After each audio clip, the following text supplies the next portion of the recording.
Hello, fellow truckers, and welcome back to American Truck Simulator. As you can see, we are doing another load in our Western Star because, unfortunately, the used truck market really sucked, and the only two other models of the Western Star, the other Western Star model, were at like a 2 or a 3 star in the used market. So I didn't really want to acquire either of those. So we're kind of stuck just buying a new truck, and we don't quite have enough money for that. So we're going to be hauling a load of ethane from Page, Arizona out to Kansas City, Kansas. That does a couple of things. It gets us another $80,000 to add to the bank so that we can afford to buy a decent upgraded truck. Something that's already kind of along the process rather than just buying a day cab, which is kind of dumb.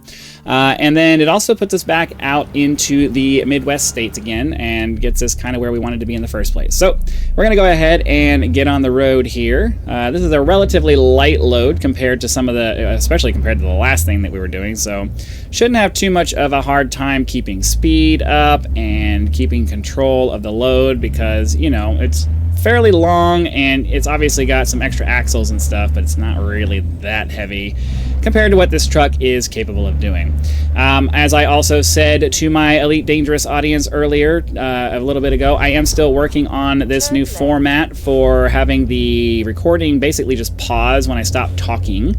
It seems to be working pretty okay so far, so hopefully you guys aren't going to have any issues just having random clips popping in or it just not turning off when I'm expecting it to or whatever. So this series should be less affected by that because of the fact that for this one I kind of try to talk continuously as much as I can, mostly because, you know, it doesn't really make a lot of sense to have a bunch of big breaks in this. Like, obviously if we're on a long straight road I can stop talking for a second, it'll jump cut forward to the turn and all that stuff, but I don't want to go too far. You guys miss out on too much scenery. It kind of destroys the continuity of the drive if you know, there's a bunch of extra cuts and stuff in it. So we're gonna, I mean, obviously I don't want to just babble to babble, and obviously there will be breaks because my voice needs a break, but for the most part I just want to make sure you guys are aware of that because it's something new that I'm doing and I'm not super confident in it working yet. So yeah, there's that. So yeah, I just went ahead and just put a cut in right there by just not talking because we're getting into a curve. There's some nice interesting rock formations here on the left and right side of us. Try to hop out and get a nice view of it as we're doing it. Turning from the exterior view is relatively difficult to do, especially if you don't have, especially if you're using a joystick like I am. The response is just not the easiest thing to live with. So it looks like we're coming up on some vehicles in front of us. I don't want to run into them. We'll hop back into the cab and make sure that we're slowing down and being ready for them because these guys apparently want to do 50 in a 65. I don't know why. I don't know why these guys are insisting on doing a 50, 45, and a 65. It's really getting on my nerves, and unfortunately right now there's a lot of oncoming traffic, so we can't get around them, and we're stuck just kind of sitting here and eating the delay. Now, those of you who are new to the series, because this is a 1,200-mile trip, this trip is probably going to be broken up into 3 separate episodes, depending on how much distance we're able to cover every trip. I have a feeling that because we're basically going back the way we came for most of this trip, that we are definitely going to be doing 3 episodes because there's just a lot of small towns and little slowdowns and stuff like that on the various highways back out here. Obviously, once we get out to the interstate, that should reduce a little bit, but unfortunately, we're going to be stuck, especially in this episode, we're going to be stuck in the thick of it for a while, so yeah, I've got a left turn coming up here. That's going to add on a fair bit of time, especially with all the traffic that we're having right now at 5:25 in the afternoon. This is peak traffic time for everybody. So yeah, I'll get through the stoplight here and bring you guys back when we're progressing on to the next road. Okay, we made it up to the turn here, so hopefully I can start pushing in. That guy was... I accidentally clipped that a little bit. Sorry. I try not to do that stuff, but sometimes I lose a little bit of I lose my focus and things just kind of happen that way. But yeah, we got a nice little straight stretch of road here. Look at that. Okay, right turn up here, and we'll just continue on. I haven't really had much to talk about. I mean, I guess I could talk about the whole Path of Exile 2 debacle that's happening right now. That'll fill up some time, and those of you who watch trucking simulator stuff are probably not aware of it. If you don't know what Path of Exile is, it's an action RPG based off of the very popular game Diablo, and is mostly based off Diablo 2 is what it's mostly based off of, because apparently everybody loves Diablo 2, and that's the thing. I've actually never played Diablo 2, but apparently everybody's played Diablo 2, and everybody loves that game, and they really want, like, that's like the pinnacle of ARPGs, I guess, or something like that. But anyways, Path of Exile, the original game, is basically based off of that game, and that is the philosophy that they decided to go with. And of course, both of these vehicles here are taking their sweet time figuring out what they're doing. They decided that they were going to make a second installment of the game, and they decided that they were going to take a very different direction this time around. I guess at least I guess one of the major lead developers or the lead managers or whatever he is just super into games like Elden Ring and Dark Souls, and really wanted to make this version of Path of Exile like that. And not sure what he was thinking about that, because, you know, if you're playing a top-down isometric RPG, action RPG, you're not really interested in it. Is my lane red? That's weird. I don't know. The light in my lane was still red, but the going forward lights were all green. So I don't know. That was weird. Anyways, if you're looking to play a top-down isometric action RPG, you are wanting to play a game that's an RPG first, and the action part is just kind of the, you know, it's basically just taking a turn-based game and making it real-time. That's the action part of an action RPG. And the developers are just trying to turn the game into something that's just not what the original community has any interest in. And they're basically trying to make it into this really slow, methodical, everything you do has to be considered kind of game, when most of us just want to kind of zip through monsters and feel super godly powerful and all that stuff. And it's like, you guys are forgetting why we play this game. It's not what you're trying to do right now. It's not even close to what you're trying to do right now. And they just, I don't know, they just don't want to hear it. And I've been saying, you know, there were parts of the initial part of the release that I liked, but they just released a brand new major patch to the game, introduced a new class, made some major changes to the game itself, and everybody's really mad about it, because they basically took all of the good parts away and took all of the stuff that was already bad and just made it worse. That's what they did. They're really, really, really wanting to focus in on this. You're going to slow down, and every fight you fight is going to be meaningful, and you're going to, you know, even the weakest mobs are going to require you to actually stop and focus on them and do some combos and do some this and do some that. And it's like, first of all, you got way too many monsters, and your maps are way too big to be trying to force us to do all of this slow, methodical combat on hundreds of monsters in some of these maps. Number two, I didn't sign up to play a game where I have to freaking have twitchy reaction times, and you know, if I wanted to play an action game where I was required to be physically capable of reacting that fast and doing things in a certain way and all that stuff, I'd play an action game.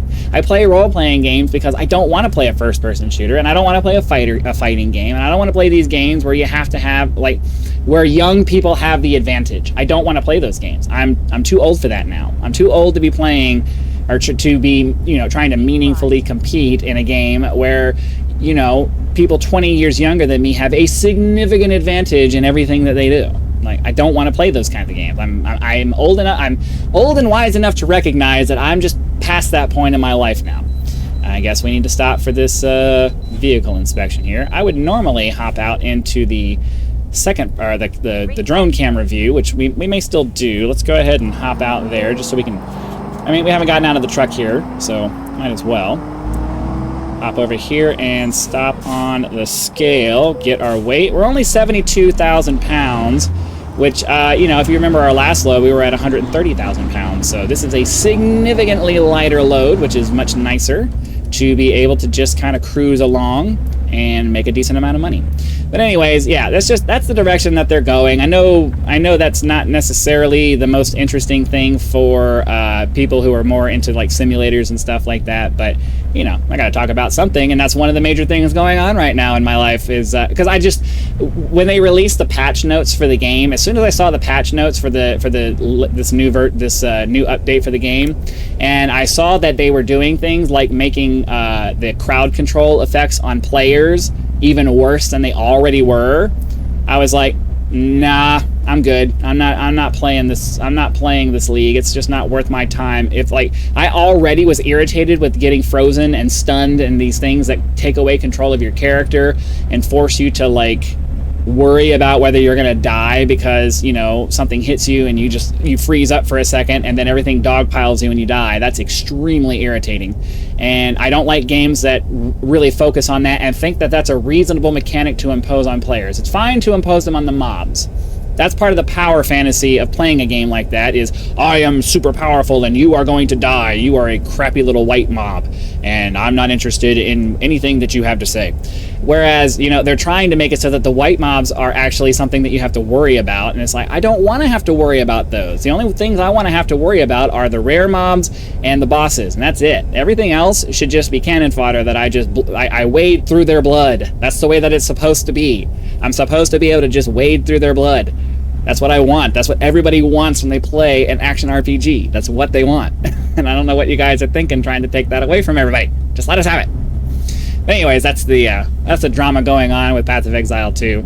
I'm enjoying it because I'm watching a bunch of videos of top content creators for Path of Exile talking about how this new thing sucks and how it's just, you know, some people are saying it's too hard, and some of the top content creators are saying that it's too hard, but the general consensus amongst most of the top content creators who focus on Path of Exile, you know, the ones who, you know, make a living off of it basically, is that it's just slow and boring now. Like, it was already on the verge of being too slow and boring for me when the game released, but you know, it was good enough, and some of the story was really good, and the gameplay for the most part was, you know, pretty good. It was a little slower than I really wanted to live with, but it was good enough that it didn't bother me too much. But apparently now it's been slowed down quite a lot, and nobody's happy about it, and I don't blame anybody because it's pretty unreasonable to force people to just sit there and like take forever to get through every single part of the game. So yeah. I have to say that they're trying to do all of this autonomous truck stuff and everything, and I guess it's kind of starting to get somewhere, but I have to tell you, I feel like the internet has gotten to the point where, you know, we have Starlink and all of this other stuff that has super low latency abilities. They should just make it to where, you know, there's a version of American Truck Simulator that actually controls a real truck, and, you know, real people load the truck and get it all set up, and then they connect it to a server, and then people like me who, you know, wouldn't mind sitting here and just driving for several hours a day or whatever, driving remotely, and then I can sleep in my own bed, just have it set up so that they could be remotely controlled over the internet like this. I'm just saying, the delay between, apparently, you know, you can remotely play games now, and supposedly the latency is not that bad. I have to imagine the same kind of system could be set up for, I mean, I know it's wireless, so that automatically adds some problems. And obviously if there's a disconnect, then, you know, that's a problem too. But, you know, it's just an interesting idea. I know they're not going to do it because of safety issues and things like that, but it would be kind of cool. It'd be kind of cool if, like, you could get a job remotely operating one of these big trucks over the country, cross country and stuff. Like, you know, I wouldn't necessarily, it wouldn't necessarily be the most fun thing in the world, but I could sit down for, you know, a 10-hour shift and just chill back and drive a truck for a while. I don't know, I guess you'd be kind of bored. You'd be prone to distraction. That's the biggest reason why. Aside from the fact that there might be a disconnect and then the truck is just not controlled anymore, you're going to be distracted. You're going to be watching TV. You're going to be doing other things instead of driving the vehicles. I know that's why they're not doing it. It's mostly just a stupid idea that just popped into my head, where I was just like, oh, that'd be kind of cool if you could just drive a truck for real like this, but have it actually operating an actual truck. That would be cool. But you know, you can do about it. It's not going to happen. There's no real feasible way to make that happen. It's why they got to have the automated sensors and stuff in the truck that make it all work and blah blah blah and everything like that. So We're going to be on the lookout for a place to stop and rest so that we can get out of the nighttime, because I am not a big fan of driving at night, and it's not particularly interesting for you guys either. So I think we're rolling back there for a minute. Okay, go ahead and hold the brake down while I wait for the light. Okay, so this light was really long. I feel like I sat there for like a minute and a half before I finally started moving, which, you know, in real life wouldn't be that long, but for American Truck Simulator, that's pretty long. Aw, there's parking up there off to the side. It's off of our route, though. I don't know. Should we go take it, or should we just continue on and hope that another parking spot comes up in the near future? I don't really want to get off course here, but no, we might need to, just so we can get out of the darkness. I also can't tell if that other road there is gonna... Hold on, I'm looking for the actual... Yeah. I think that the road itself joins back up. So if we were to take a left turn here... I'm gonna cheese this a little bit because we're not gonna have another opportunity to make a left turn. We're going to take the left turn here, and we're going to go to that parking space over there with the gas station. We'll fill up on fuel, and then we'll rest, get us into the morning time. As I've said in my previous videos, I'm not necessarily the biggest person on realism, so yes, I realize that was a massive traffic violation, but I kind of just don't care. When it comes to getting things done, we're going to... Whoa! Whoa, dude! Whoa, dude! Pull right out in front of moving traffic. Okay, thanks. Appreciate that. I'm so glad I got to slow down when you're supposed to be waiting for me anyways. I had right-of-way, jackass. That's super irritating. All right, whatever. We're gonna... It's fine. Well, hopefully this light is going to change. Of course it's not. It's going to sit there. It's going to make us wait. Yeah, so this parking space up here is... I think... All right, we're just going to... There is a rest area over there because I see the wrench. We're going to do another illegal move here again because there is a shop over there which will have a parking space that we can park in. There's also a garage there. I'm not really interested in purchasing another garage right now, but yeah. We'll get over there, we'll rest, and then we'll move on with our trip. Maybe, I don't know, we're kind of, I don't know. I mean, we started out with 1,100 miles. We've only really done like 200, but... I don't know. I mean, we could do 404. We could do 450 and 450 in the next couple of episodes. I feel like there's a lot of delays happening right now, and I'm getting kind of tired. And also, I'm super exhausted from my shift today. I'm just not feeling it. So, I think what we're probably going to end up doing is we'll go over here. We'll get a nice rest. I was going to fuel up at the other place, but we can always fuel up at a gas station along the way. Gas stations tend to be a lot more prevalent than rest areas, so we'll pop over here like this, get over to the shop over there, get rested, and then I think we're probably just going to go ahead and call it there because I'm kind of tired. I'm pretty tired. I'm ready to kind of just chill out, lay back, watch some YouTube videos, you know, just kind of enjoy the rest of my day and not be stressing out over trying to get stuff done. And we're going to discover a Volvo dealership too, so that's pretty nice. But anyways, that's going to go ahead and do it for today's episode. Hopefully you guys had lots of fun. Be sure to click the like button, subscribe to help us reach 10,000 subscribers. Join as a member for early access to videos, among other perks, or you can just leave YouTube's version of a tip with that thanks button. I also have PayPal and Patreon links in the description if you prefer to go that route, because some people do like to go outside of YouTube to support channels and stuff like that. So those are available in the description should you choose to use them. So again, thank you very much for your time. Be sure to come back for our next episode if the rest thing will give me the... Is it going to let me rest? Okay. Be sure to come back for the next episode where we'll be completing a significant portion of this trip, apparently in the rain. And I will see you then.